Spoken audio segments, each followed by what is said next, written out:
So today we are going to finish up the section on social psych, actually finish up everything for the entire course in preparation for test number 4 on Tuesday. So test number 4 breakdown is listed up above.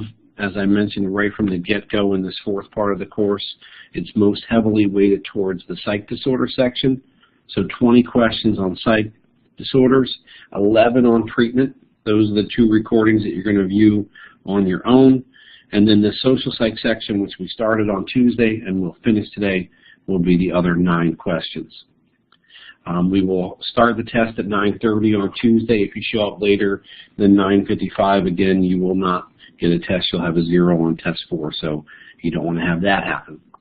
Prior to that, you guys have your final set of learning curve quizzes due for treatment and social psych on Monday night at 11 p.m. So make sure you get those done. They're great preparation for the test as well. And outside of that, the only other announcement I want to make is that the final official clicker totals are now in the grades on Blackboard. I arrived at those totals by knocking out the first day of class and then actually the last day of class that we had on Tuesday with the clicker. So there were 10 class sessions at which we used clickers. If you knock out 2 of them, you're left with 8. Across those 8 days, there were 5 points for each day for attendance. That's 40 points. The remaining 60 points of that 100 is 30 questions that were worth 2 points apiece. So you'll see that official clicker total in the grades in Blackboard now as well. All right? Any other housekeeping questions about anything as we make our way towards finishing up on Tuesday? All right. Well, on Tuesday that just passed, we spent our time talking about different manifestations of social influence, social psychology research. We talked about social facilitation research, beginning with the work of Norman Triplett, continuing with Robert Zion's suggested solution to the mixed findings in that social facilitation research. Then we took a look at 2 different forms of research about conformity. We looked at what Sharif showed us regarding ambiguous social situations, and then we looked at what Ash's research about conformity showed with respect to obvious social situations. We finished up with Milgram's obedience study, and what I gave you guys at the very end was this table, which is going to be incredibly handy as you prepare for Tuesday. So in each column, there is a list of the researcher by name. There's a list of what he did in his research and then what he found in that research. So to review this briefly, Triplett was looking at social facilitation. He had kids reel a fishing line either alone or with a partner. Most of the kids did better with a partner present, but some did worse. That repeated finding of mixed findings in social facilitation research persisted for 60-plus years until Robert Zion's came along and said, I think I know what the fork in the road is about that leads to some doing better and others doing worse in these social situations. He thinks that fork in the road is at arousal. Arousal is something that enhances your performance if it's a dominant, well-learned behavior, something with which you have experience, something with which you have some kind of skill and background.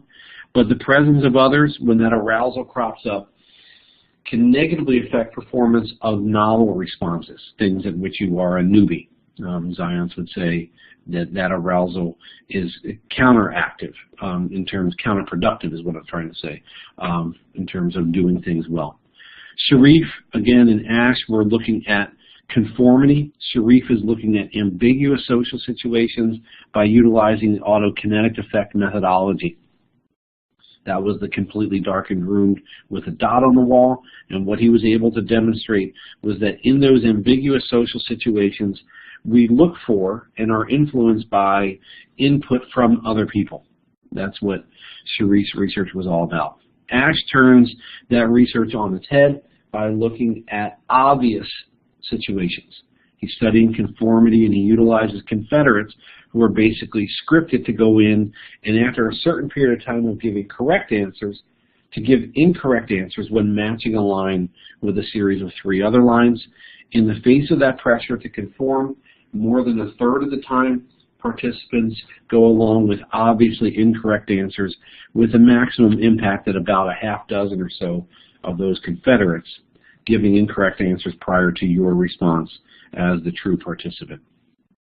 Finally, Milgram used a whole bunch of deception in his study about obedience.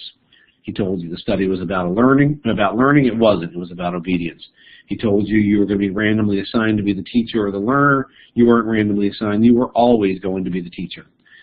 He tells you that the guy in the adjoining room who is the learner is going to be shocked. He's not really being shocked. He tells you that he's going to be answering questions about word pairs. He's not. There's a standard set of responses he's given. You're told that that guy has a heart condition. He doesn't. Okay? All of these layers of deception are meant to sort of illuminate for us what's going on with obedience because of the shortcomings, as we mentioned on Tuesday, of research that might rely on self-report, where we ask you if you would follow the orders of an authority figure, such that in doing so you might kill someone else. Everyone would say no, which would be in stark contrast to what Milgram found. What Milgram found is basically about 2/3 of the teachers in the research go all the way to the very end, at which point they have no additional shocks to deliver. And remember that this Milgram study was replicated pretty recently up at Santa Clara, and those findings of about 65% obeying that authority figure all the way to the very end, those were replicated in that recreation of his research not so long ago up at Santa Clara. Any questions about any of that regarding social influence? So social facilitation, conformity research, obedience research. Cool. Then let's launch into the new stuff. The final segment here in social psych, and in fact the final segment in the entire course, is about attributions. Attributions, if I were to define them in simple terms, are explanations. So this is a discussion of explanations that we come up with for other people's behavior, right? How do ordinary people explain the behavior of other people?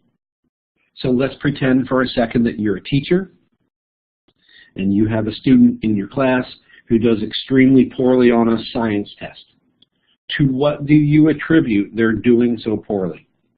Well, ultimately the decision, as you try to arrive at this explanation, comes down to a choice between whether you think that poor performance on the test was due to either situational factors or dispositional factors. Okay? If you don't like those words, I always think about situational attributions as being explanations that look for external reasons, external drivers of the person's behavior, whereas dispositional attributions, in contrast, are about internal reasons why, in this case, the student did poorly on the science test. So if you come up with a situational or external attribution for why the student does poorly on the test, you might say something like they didn't have a very good night's sleep the night before because there was some kind of police action on their street or in their apartment complex. Okay? If you come up with some other situational or external attribution, you might say, well, they did poorly because they had been sick and they had missed school for the last 3 or 4 days prior to the test. So those are things that are situational, driving that poor performance on the test. If instead your attribution, or again your explanation for why they did so poorly, goes in the dispositional direction, what you do is you ascribe that performance to some kind of internal factor. So you might say they did poorly because they're lazy, because they're not motivated, because they don't work hard, something within them, rather than something being driven by an external factor. Okay? The picture over here is this homeless person, right?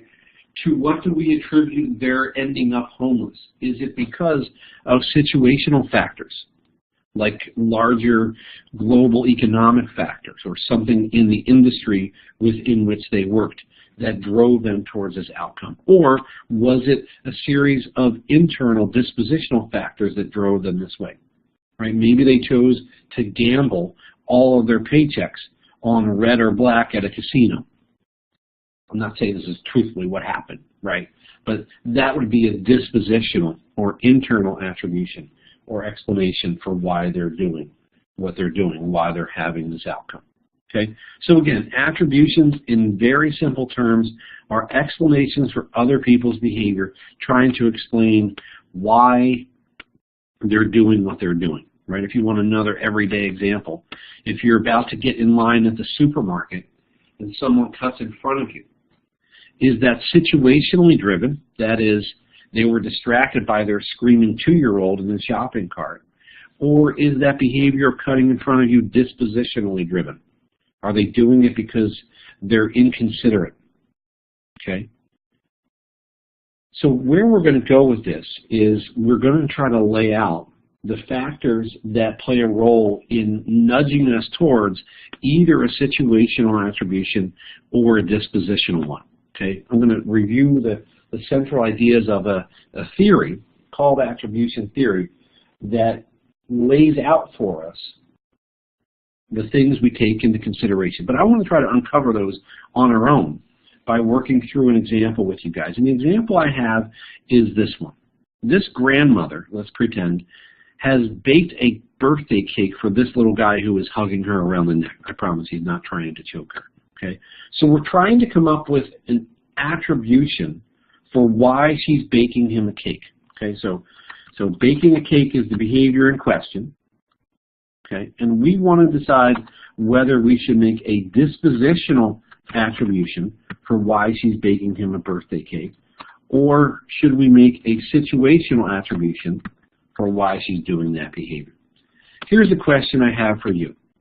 If you want to come up with the correct, if there is one, attribution here for why she's baking him a cake on his birthday, what other information would you want to have? Or a related question might be, who else would you want to talk to? And then maybe what would you want to find out from them to help you figure out whether the baking a cake behavior is dispositionally driven. That is, she's a nice, sweet, thoughtful lady. Or if the baking a cake behavior is situationally driven, that is, she's only doing it because it's his birthday. Okay? So the question I have for you to chime in about in the chat box is, who else would you want to talk to, and what else would you want to know to help you make a decision about whether you should make a dispositional or a situational attribution for her behavior of baking that birthday cake for this little boy? So tell me in the chat box, who else do you want to talk to, and what other information do you want to have to figure this out? You're playing attribution detective. John wants to talk to other family members. Good. What do you want to ask them, John? When you chat with those other family members, what do you want to know?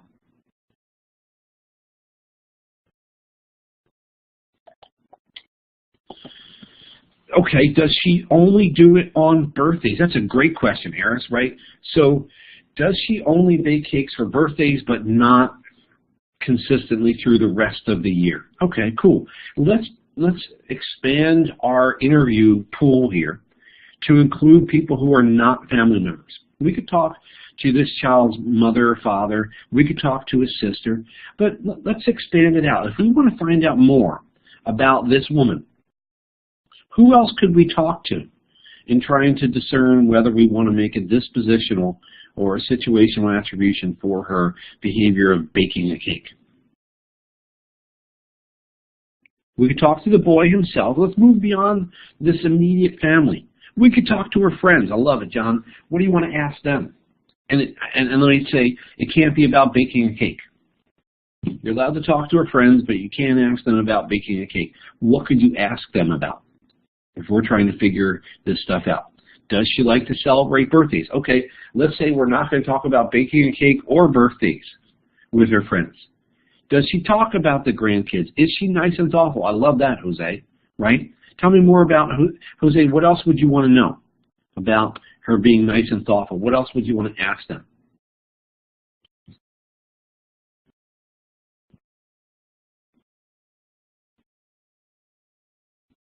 Is she nice and thoughtful in non-birthday situations? Like if you're sick, Does she bring you, chicken noodle soup? Does she do it all the time? I love it. You guys are on the right track for sure. Okay. All of these things will give us additional data to help decide whether we should say she bakes the cake because she's a nice, sweet, thoughtful lady. That's dispositional. Or she bakes the cake just because it's his birthday, right? If we find out from everybody else, for example, that this is the only nice thing she does all year long, okay? The only time she's nice to him or anyone else is when it's their birthday. Well, then it sounds like the cake baking behavior is situationally driven, isn't it? If, in contrast, her neighbors, her friends in her community, the other family members, all say, oh my God, she is the nicest, sweetest, most thoughtful person I've ever met.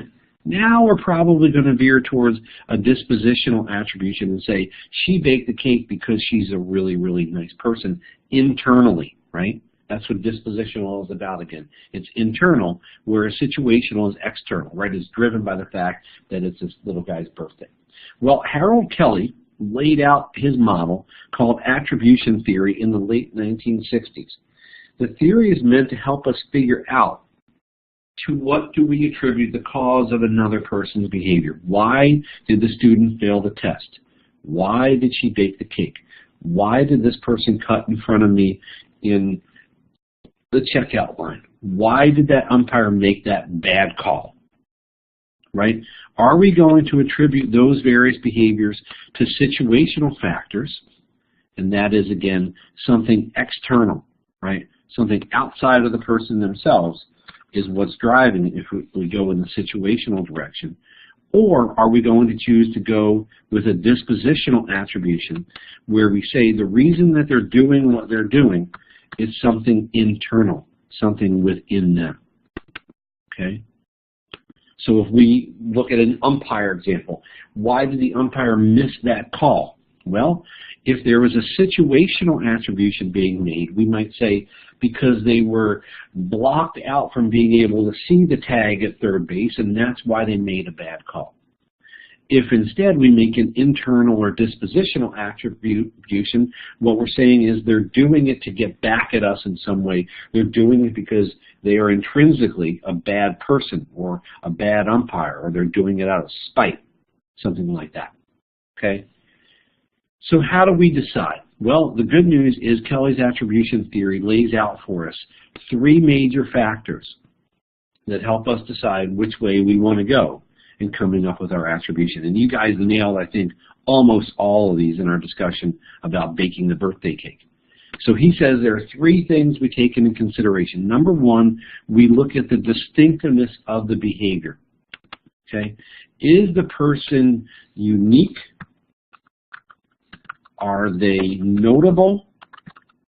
Are they somehow an outlier with respect to whatever it is that we're looking at? So in terms of the grandmother example, is she uniquely and notably nice and sweet and thoughtful and considerate? Is she like an outlier? Is she like 2 standard deviations above the mean in terms of niceness and thoughtfulness? Okay? So does the person stand out? That's what distinctiveness is about within Kelly's model. Does the person stand out in this regard? Okay? Does the student stand out as a particularly lazy and disengaged student or not? Number 2, we hit this. Jose hit it with the final comment there about all the time. Consistency. Does the behavior recur over time and in different contexts? So this is a question about whether it recurs. Does it happen again and again in different situations, right? That's what over context means, and across time. So over context, again, is in different situations. In different situations. I'm just going to put in different sits. And does it happen over time? So I guess, is there a temporal consistency to the behavior, right? Is the woman thoughtful, nice, and sweet all year long? Or is it just on birthdays? And then finally, Kelly says we take into consideration the consensus, right? Would others agree with our assessment of this person, right? Would the neighbors, would her coworkers, would other family members agree with our assessment that she's a nice, sweet, and thoughtful lady? Okay.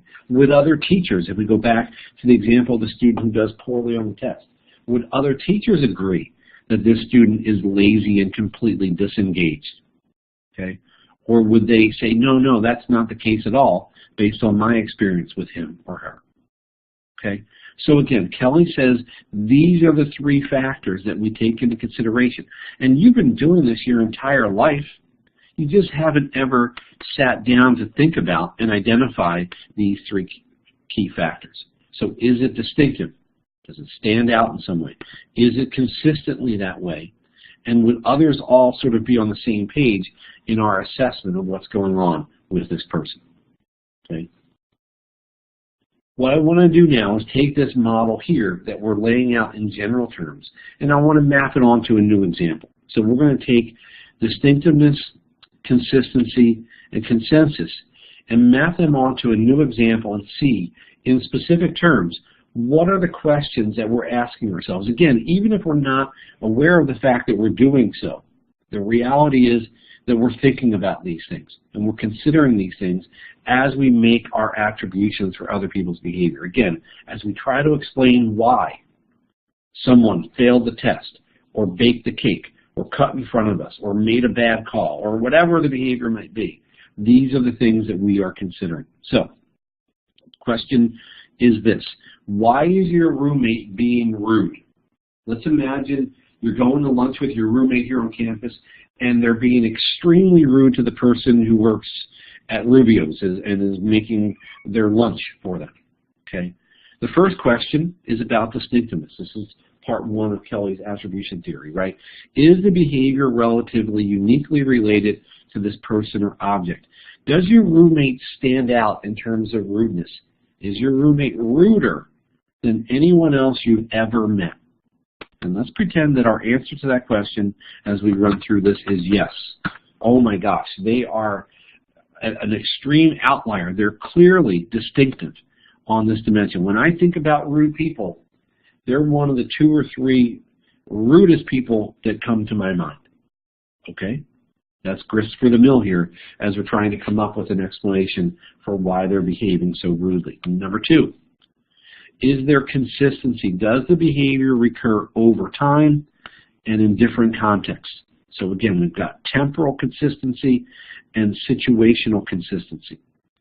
Is your roommate pretty much always rude?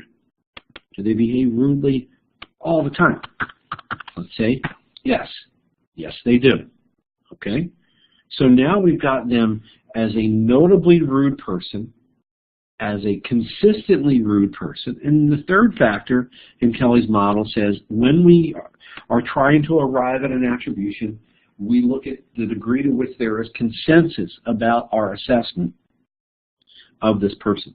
Do other people agree with the assessment of the person? For example, do your neighbors in your dorm, in your apartment complex, do they agree that your roommate is a rude person? Or like, oh my God, yes. Everyone says, absolutely. It's unanimous.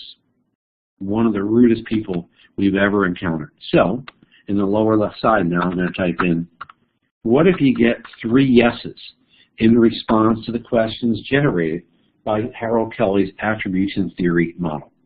If you say, yes, they're distinctively rude, yes, they're consistently rude, and yes, everyone's on the same page here, at that point, do you make a dispositional or a situational attribution for their being rude to the person who works at Rubio's? Tell me in the chat box.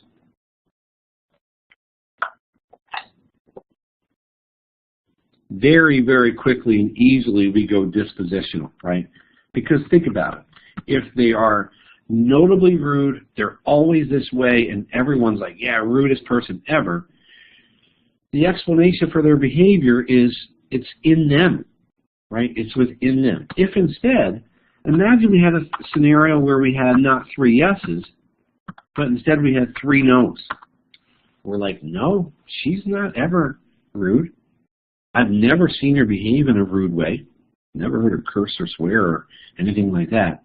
And the people we live with, they would be shocked to hear her cursing and swearing like a sailor at that person who works at Rubio. So if we go in that direction, 3 no's, what do you think happens with our attribution? Do we go dispositional or situational? Well, the only other option would be situational, right?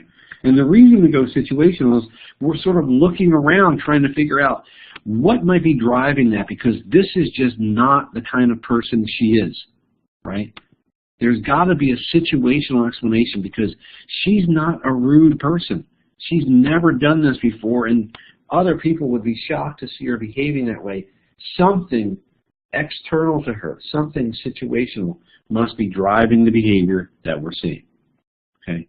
Now, if I stopped here and asked if there are questions, I know that the question is going to be, what if it's 2 yeses and 1 no, or 1 yes and 2 no's? And what about those shades of gray, Dr. Lemekis? I'd say right now, don't worry about those shades of gray. This is intro, and anything I give you on the test on Tuesday, which I will, for sure, about Kelly's model here, will be a 3 yes or 3 no scenario. So if you take an upper division social psych class with Dr. Marks or someone else who teaches it, I'll let him or her fill in the blanks here regarding how this might look if it wasn't 3 yeses or 3 no's. For our purposes, we'll make it really clear: 3 yeses, 3 no's. Make sense? Any questions about Harold Kelly's attribution theory in action here with this example of rude behavior? If you've got it, tell me you got it in the chat box so I know you're with me, because I can't see any head nods when we're online. Thanks, everybody. All right, let me ask you this to keep the chatter going in the chat box. If I were to ask this question, what would you say? Do you think people ever make mistakes in their attributions? Do we ever go dispositional when we should go situational, or vice versa? Yeah, obviously, human beings make mistakes, well, like all the time. The most basic mistake we make in making attributions has been termed the fundamental attribution error. That's what fundamental means, right? It's the most basic one. Jones and Harris in the late 1960s identified this. It's sometimes referred to by social psychologists as the FAE, the fundamental attribution error. And the good thing about this one is that it's defined right down below in bullet point number 2. So what is the fundamental attribution error? Well, it's this tendency, as it says here, to overestimate the dispositional explanations for other people's behavior. Look at the 3 parts. We tend to overestimate the dispositional explanations for other people's behavior. Okay? Overestimate dispositional. Remember, dispositional just means internal reasons, explanations for other people's behavior. Okay? The way I think about this, especially if we're talking about like a negative behavior, a negative outcome, like failing a test, like being rude in some kind of social situation, it's basically the case that this FAE means we don't give people the benefit of the doubt. Okay? So we don't give people the benefit of the doubt. What does that mean? It means we quickly veer towards blaming it on the person rather than trying to uncover potential situational, that is, external reasons why this is happening. Okay? Think about it, right? Isn't it easier to blame it on the person than to consider all the possible situational external factors that are driving it? So here's the way I think about this FAE. When we were talking about depression, we mentioned the fact that the thinking of folks who are prone to depression is kind of like a car that's out of alignment, and it veers towards the negativity, right? Well, in a similar way here in our social thinking, I'd say that analogy works as well. It's a car that's out of alignment in terms of our social cognition, our social thinking. We tend to veer towards dispositional attributions for other people's behavior, right? So that when someone behaves rudely, we say they're a rude person, rather than looking for what might be going on in the situation to drive them to behave in that way. When the person cuts in front of us in the supermarket checkout line, We don't consider the fact that they were distracted by the youngster in that shopping cart, right? We immediately just say they're an inconsiderate SOB, right?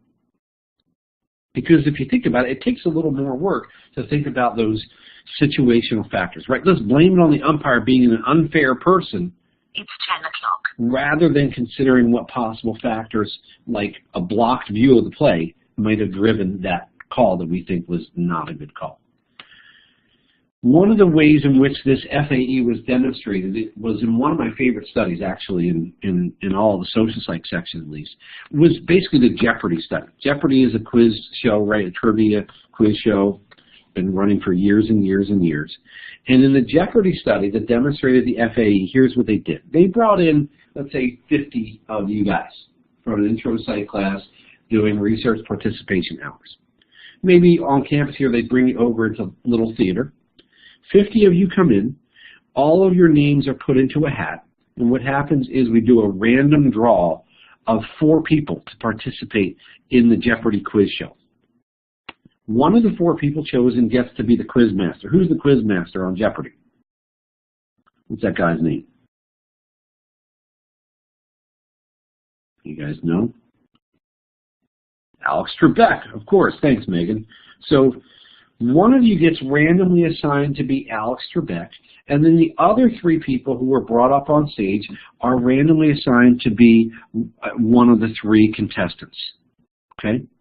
So the deal here is we've got 3 contestants as well as the Alex Trebek quizmaster person. Now here's what happens. You are in the audience, the other 40-plus people who are in this study, and you observe the game unfold.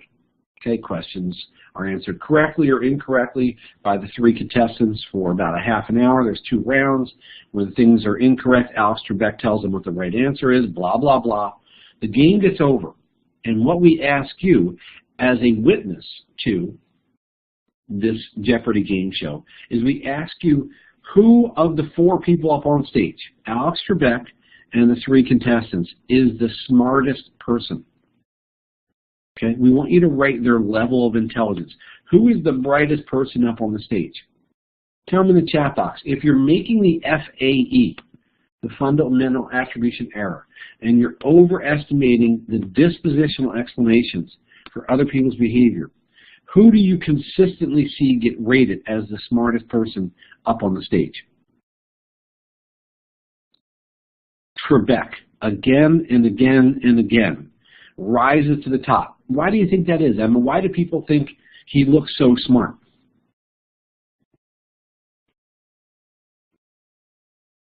He has all the answers. When people don't know the answers, he always gives the right one. So we veer towards a dispositional explanation and say, he's a really smart dude. What's the obvious situational external reason why he knows all the answers? Tell me in the chat box. Why does, yeah, Francesca's got it, right? He has the cards in front of him and he gets to announce what the correct answer is. They've given it to him, right?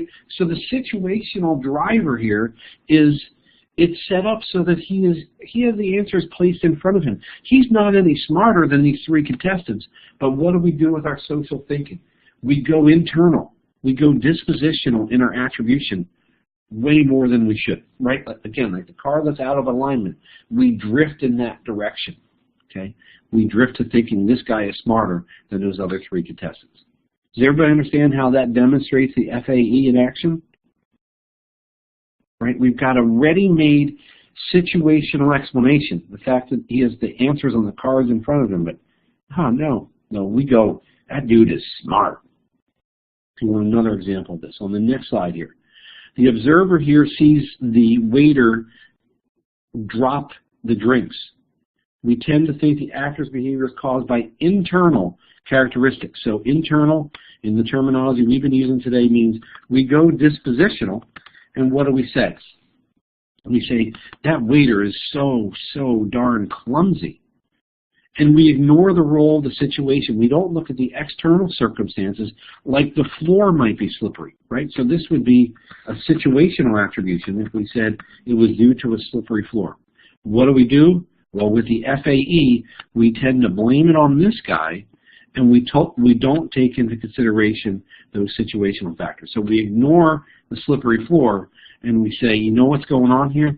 This is driven by the fact that this dude here is just a clumsy person. Again, drifting in that direction towards a dispositional attribution for that behavior. Again, the idea of not giving him, if it's a negative behavior, we don't give him the benefit of the doubt.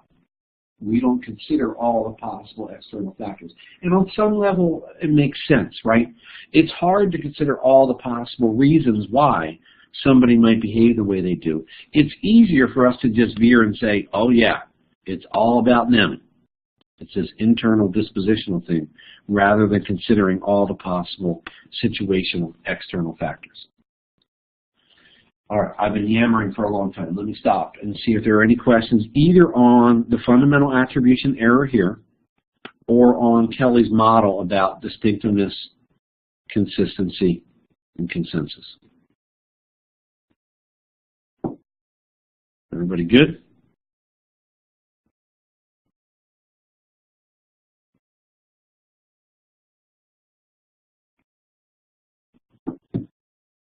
All right, let's do a polling question just for the fun of it. Let me push the buttons to make the polling question appear as an A, B, C, D up above where there was just a check mark. How about this one? Your professor might be making the fundamental attribution error if she came up with which of the following explanations for the poor performance of her class on the first exam. Take a minute and work your way through that. I'll be right back.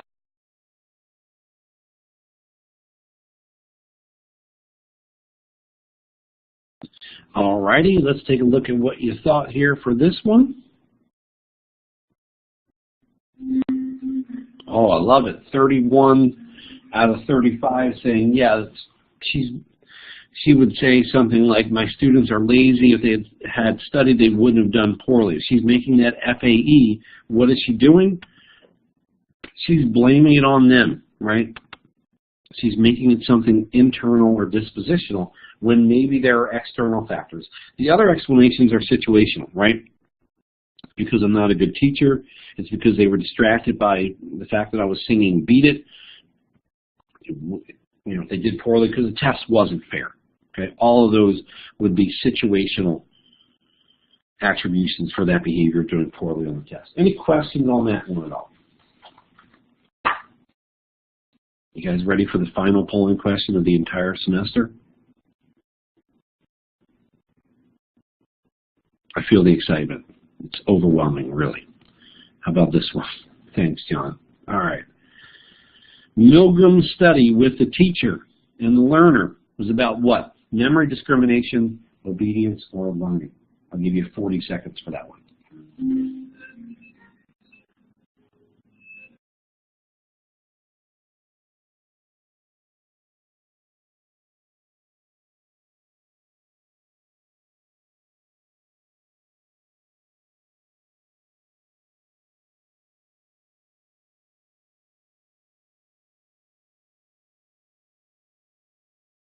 All righty, 5 more seconds.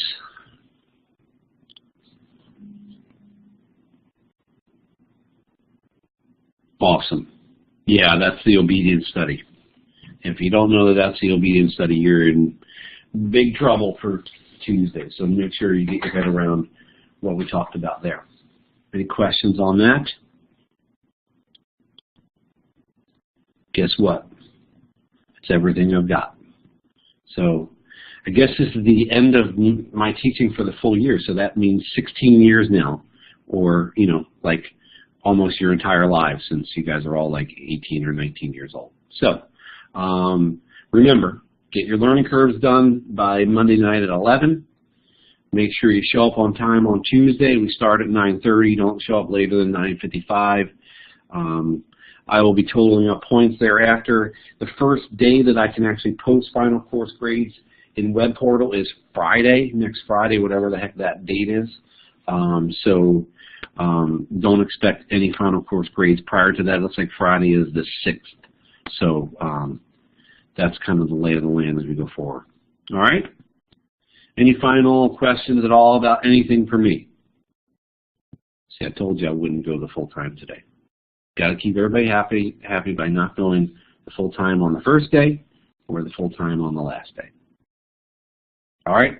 Thanks, everybody. I'll see you Tuesday morning for test 4, and then we'll be all done. Thanks for being here, and I'll catch you guys later. Don't forget to log out. Click that X button so we can get out of here, and I'll see you guys on Tuesday. Thanks.